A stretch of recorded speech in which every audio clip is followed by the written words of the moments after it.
Well, to talk to us about possible repercussions from the report by the Haaretz newspaper, we're joined by Luigi Daniele from Naples in Italy. He's an associate professor in international, humanitarian and criminal law at the University of Molise. Thank you so much, as always, for speaking to us. Do you think that the Gaza Humanitarian Foundation was set up by Israel and the United States as a possible way to get around international law and the fact that it is well known now, even from the UN Secretary General, that Israel is breaking international law? Thanks for having me and thanks for the question. On the one hand, yes, to get around the international law, but at the same time, they have already dismissed any implications of international legality. Netanyahu and its allies admitted quite openly that this was a move to shut up the allies that were raising noise about the policy of starvation, of infliction of diseases, of hunger, thirst as a method of warfare. What appears now, after this inquiry, is that what we had already seen in specific areas of the Strip. I remember another report of March 2024 in which the soldiers were saying, yes, we had authorization to shoot everyone at will. And then I remember another report on the Netzarim corridor in which it was said basically to soldiers, everyone who works in this area is a terrorist, so shoot at will. These are clear war crimes.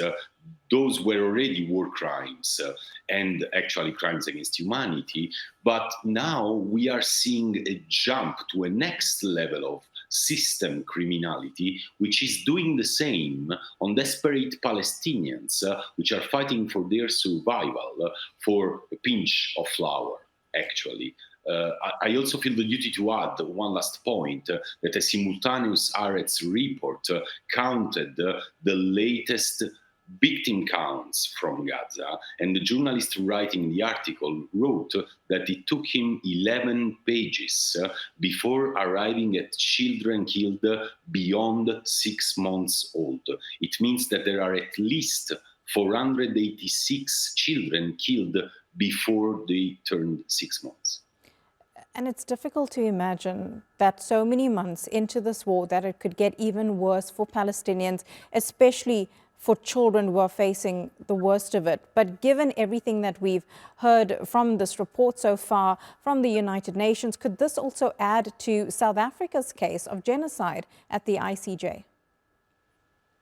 100%. I think this is a key point. My opinion is that Israel will definitely lose the case at the ICJ and will be condemned for violations of the Genocide Convention. There is now a consensus in the scholarly community which is headed toward unanimity that genocide is being committed. However, we should remember that the timing for a judgment of the International Court of Justice is absolutely inadequate to save any Palestinians. We cannot wait for a judgment to be delivered as third states to enact a serious pack of sanctions, a total arms embargo to stop these heinous atrocities. This is also legally the whole point of the Genocide Convention.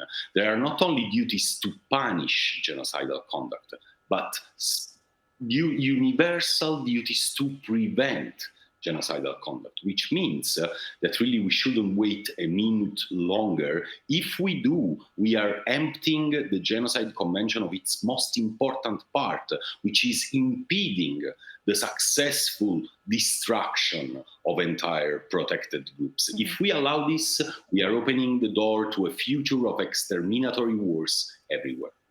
Luigi Daniele, we're going to have to leave it there, but as always, thank you for your analysis. Appreciate it. Thank you.